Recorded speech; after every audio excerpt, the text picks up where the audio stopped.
I just saw this and I loved it. How come the left needs no proof to believe a lie, but they need stacks of proof to believe the truth? And then when you give it to them, they still don't believe you. Make this make sense. He's got a point there.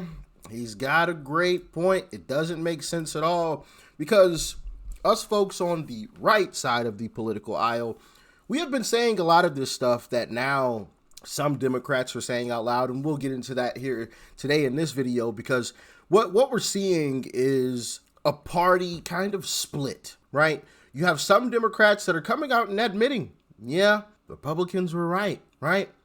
And then you have others who are just doubling and tripling down on the lie, which we'll talk about that in a separate video. But I want to get into some of the folks in the Democrat Party that are actually coming out and admitting Republicans were right. Let's dive in. There is no way to get around what I'm about to say. When you consider this book Original Sin and what the members of the Biden administration, along with other people in the political apparatus that is the Democratic Party, when you could take into consideration what several folks, if not many, were willing to do to conceal the cognitive decline that President Biden was enduring, nobody comes out looking better than Donald Trump and the MAGA right. Because the things that they were saying, the things that they were accusing the left of, the things that they were accusing legacy media of, whether it's true or not, they look right. They look like they were on point. And that's another reason why I don't think Stephen A. Smith is a serious candidate, right? Because he was on the right track there, right? But then at the end he said, well, they look right. No, we don't just look right. We are right. We are right. And everybody is seeing it, you know? He's still trying to play that little game of, oh, I'm just going to sit on the fence a little bit here. You know, I'm going to mention some true things, but I'm going to make sure I throw a little crumbs to the folks on the left side. And it's just like, bro, you're so fake. You're so fake. But with that being said, he did go on Fox and basically say the same thing. I think the biggest thing to peel from that are the culprits within the Democratic Party who knew about the cognitive decline far more up close than you, myself, or many, many other American citizens knew.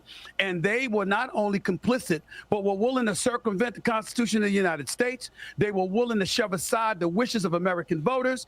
They understood what the system entails. They wanted to bypass a primary. They wanted to bypass elements of the democratic process in order to ensure that their guy was in office instead of Donald Trump. And to me, when you've walked around as a party labeling Donald Trump an existential threat for years, and then a book comes out detailing how several people within the administration and within the Democratic Party may have been guilty of this instead of Trump, I find that to be incredibly alarming, and it's something, usually I'm getting on you for how dogged you are and relentless and persistent you are with your takes on the Democratic Party, Sean, but you will not get a dissenting word from me. I think hell needs to rain down upon anybody that was complicit and involved in anything. You can say it.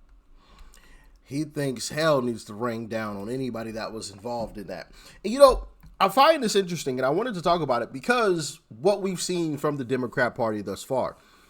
You got Chuck Schumer, you got Hakeem Jeffries, who, when asked about these things, when asked about the cover-up, when asked about the lies and how Republicans were right, they always revert to, well, we're not looking back, we're moving forward, we're looking forward. They always try to avoid it. They always try to go around it and not actually address it.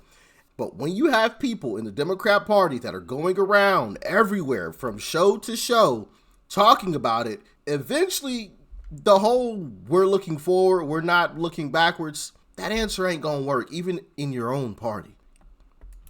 And I don't like what the Democrats did when it came to Joe Biden and hiding his the limitations of his abilities. I do think that Democrats, obviously, their approval ratings are in the toilet. And I think that one of the reasons they are is because Democrats just spent 4 years arguing that the border was fine, inflation was not a problem and Joe Biden was up to the job. And I think that 4 years of that message was really harmful. I think there are other reasons, too, why Democrats have damaged themselves, not just Democrats, by the way, but institutions in general, the media, health organizations, universities, et cetera, having to do with the failure to acknowledge certain realities, whether it's having to do with riots after the George Floyd murder or having to do with COVID restrictions shutting down schools, and on and on and on and on. I think there are a lot of reasons why there are crises in confidence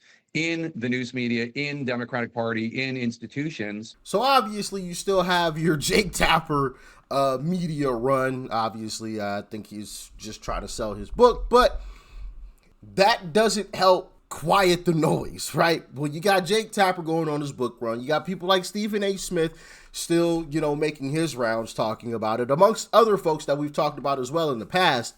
The whole notion of, no, we're not looking backwards, we're looking forward. MAGA Republicans want us to look backwards. But, in the middle of the night, this very moment, because Hakeem Jeffries is one of the liars in chiefs, right? Jake Tapper is the biggest liar in chief, I like to say. But he always thought, well, MAGA Republicans are taking Social Security and Medicaid and blah, blah, blah, blah, blah. He goes into his whole little spiel with his pregnant pauses. I don't think that's going to work for much longer. Even in his own party, that's not going to work much longer because people are still talking about it. People are still making their rounds. All of this stuff is still coming out. We're finding out new information on a daily basis. New stuff is coming out every single day. Even people that are a part of the Democrat Party are revealing things that where it's like, yeah, Republicans had been saying this for a while, but thanks for confirming it. Like, check out what David Hogg had to say recently on a hidden camera. I would say Pelosi's actually very good at her job. I don't agree with the stock trading stuff. I mean, she gets better returns than almost every hedge fund in this city every year. Some of these members of Congress make trades that are like way too well timed to not have like insider knowledge. They happen to be some of the best financial analysts in human history. Have you spoken against that? I've talked to them, but it's also like I know that if I pick that fight, it's going to be harder for us to get gun control passed. So I have to pick my battle. Like the hardest part about my job is I just want to burn everything down because it's all so corrupt. But you got to pick your battles and slowly build your momentum. So straight from the DNC vice chair, actually I don't think he's the DNC vice chair anymore because they ousted him, but straight from a former DNC vice chair's mouth himself, Nancy Pelosi is corrupt, okay, which we all knew, right? Like I said earlier, a lot of this stuff is stuff that we had been saying, but now you're seeing more and more Democrats actually come out and say it publicly. So Nancy Pelosi is corrupt according to David Hogg, but not only that, he also mentioned he wanted to burn the entire system down because it's all corrupt. We had been saying that the entire time. So you can only hide behind we're moving forward for so long. Because when you have the vice chair coming out and exposing your party for being corrupt, which Republicans had been saying for a long time, eventually you're going to have to start answering some serious questions. But not only that, the constituents, just the voting base, they're going to start seeing a lot of this stuff, scratching their heads like, whoa, wait a minute. So Republicans were right about this. They were right about COVID. They were right about that. They were right about Joe Biden. They were right about Nancy Pelosi. They were right about the Democrat Party. They were right about this. They were right about that.